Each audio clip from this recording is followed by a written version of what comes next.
Agenda आज तक में बीजेपी अध्यक्ष जेपी नड्डा ने अखिलेश यादव पर हमला बोला। जेपी नड्डा ने कहा कि जिन्नावाला बयान अखिलेश यादव की मानसिकता का परिचय देता है।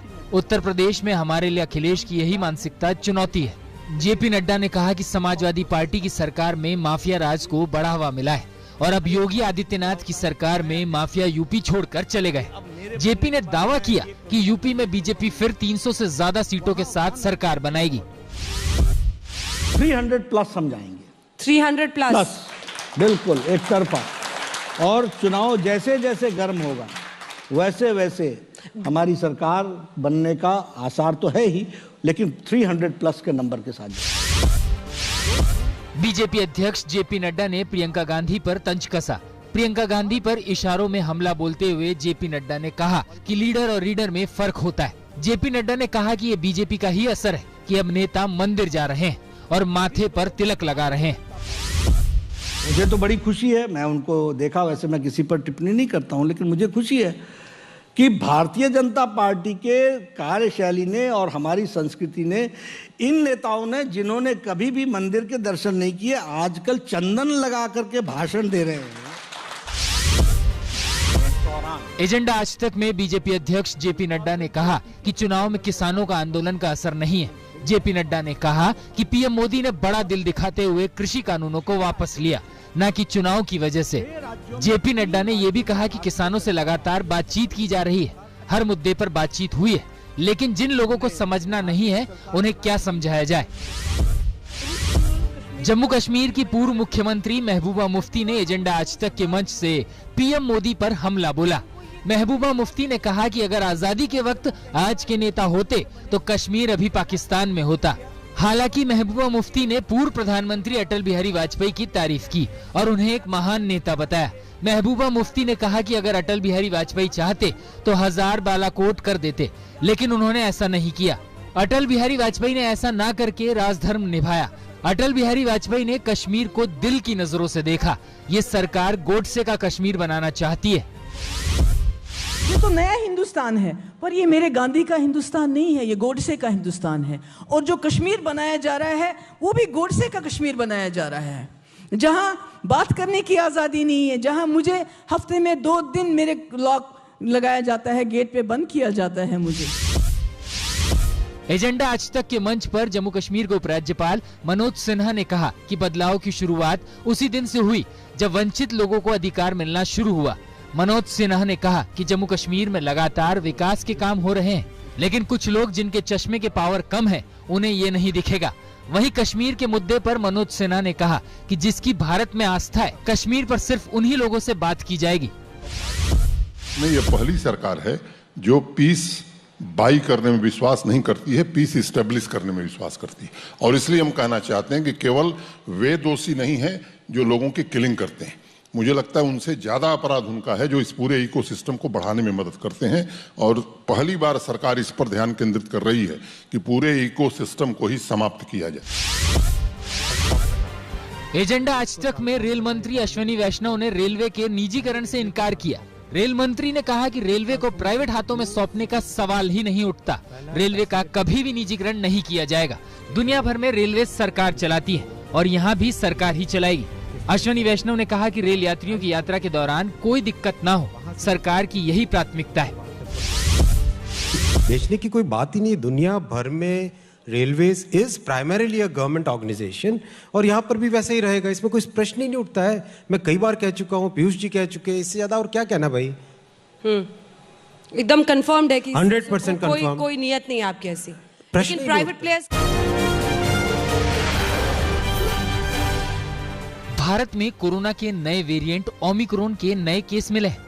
एक केस मुंबई जबकि दूसरा केस गुजरात के जामनगर में मिला है।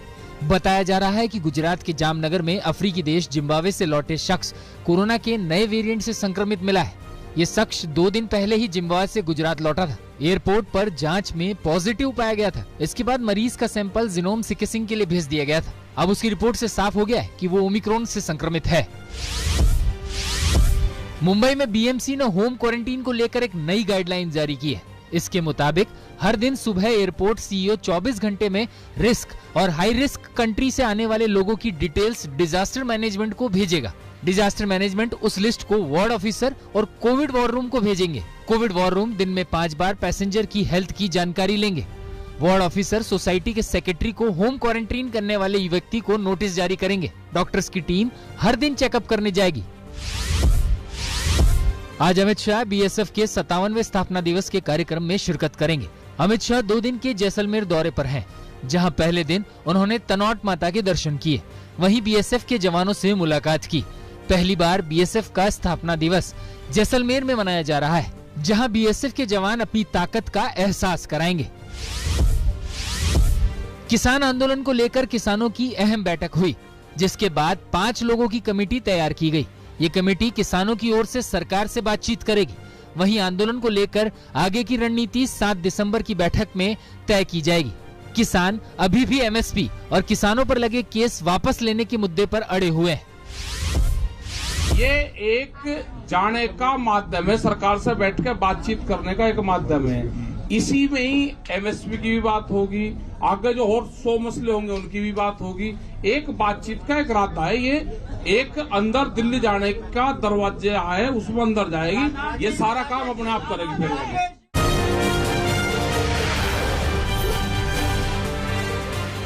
मुंबई टेस्ट का आज तीसरा दिन है, जहां टीम इंडिया बड़ी बढ़त के इरादे के साथ मैदान पे उतरेगी। टीम इंडिया ने दूसरी पारी में बिना कोई विकेट खोए 61 रन बना लिए हैं। इसी के साथ न्यूजीलैंड पर टीम इंडिया 332 रनों की बढ़त बना चुकी है। दूसरी पारी में टीम इंडिया ने सधी हुई शुरुआत की। पहली पारी में शतक जमाने वाले मयंक अग्रवाल 38 रन बनाकर क्रीज पर डटे रहे। वहीं ओपनिंग करने आए पुजारा 29 रन बनाकर नाबाद रहे। इससे पहले न्यूजीलैंड के बल्लेबाजों ने टीम इंडिया की फिरकी के आगे टिक नहीं पाए। न्यूजीलैंड की पूरी टीम 28.1 ओवर ही खेल सकी और 62 रनों पर ढेर हो गई। न्यूजीलैंड के 9 बल्लेबाज दहाई का आंकड़ा भी पार नहीं कर सके। न्यूजीलैंड की ओर से जेमिसन ने सबसे ज्यादा 17 रन बनाए। भारत की ओर से पहली पारी में आर अश्विन ने सबसे ज्यादा 4 विकेट लिए। वहीं मोहम्मद सिराज ने शुरुआती 3 खिलाड़ियों को पवेलियन का रास्ता दिखाया। अक्षर पटेल ने 2 विकेट झटके, जबकि जयंत यादव ने 1 विकेट लिया।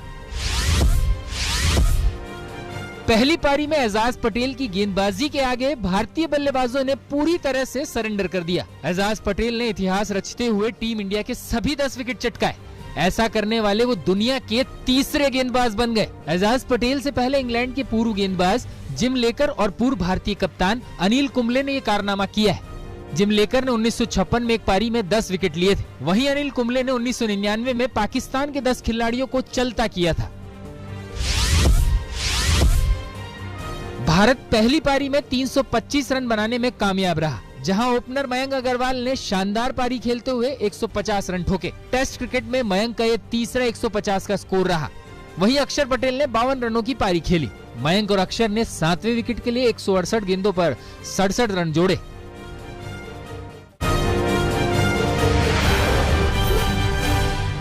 पाकिस्तान में श्रीलंकाई नागरिक की पीट पीटकर हत्या मामले में 800 से अधिक लोगों पर आतंकवाद के आरोप में मामला किया गया दर्ज। मामले में 118 लोगों को पुलिस ने अब तक किया गिरफ्तार। दोषियों पर कार्रवाई के लिए पाकिस्तान सरकार पर बढ़ रहा है वैश्विक दबाव। अंतर्राष्ट्रीय मुद्रा कोष ने अमेरिका में बढ़ती महंगाई से दुनिया में तबाही आने की आशंका जताई। अमेरिका में 31 साल में सबसे ज्यादा महंगाई दर्ज की गई। अमेरिका की महंगाई से ग्लोबल सप्लाई चेन पर भी पड़ सकता है बुरा असर। लोकतंत्र बहाल होने के बाद पश्चिमी अफ्रीकी देश गाम्बिया में पहली बार हो रहा है राष्ट्रपति चुनाव के लिए मतदान। गाम्बिया के राष्ट्रपति को चुनौती देने के लिए 5 उम्मीदवार मैदान में उतरे। ग्रीस की राजधानी एथेंस पहुंचे पोप फ्रांसिसी ने शरणार्थी संकट पर खींचा दुनिया का ध्यान।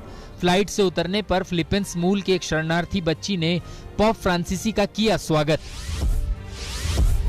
ओमिक्रॉन के एपिसेंटर दक्षिण अफ्रीका के गौतांग से कोरोना के नए वेरिएंट के 7% मामले आ रहे हैं सामने। अस्पतालों की कमी के साथ गौतांग में तेजी से बढ़ रहे हैं मामले।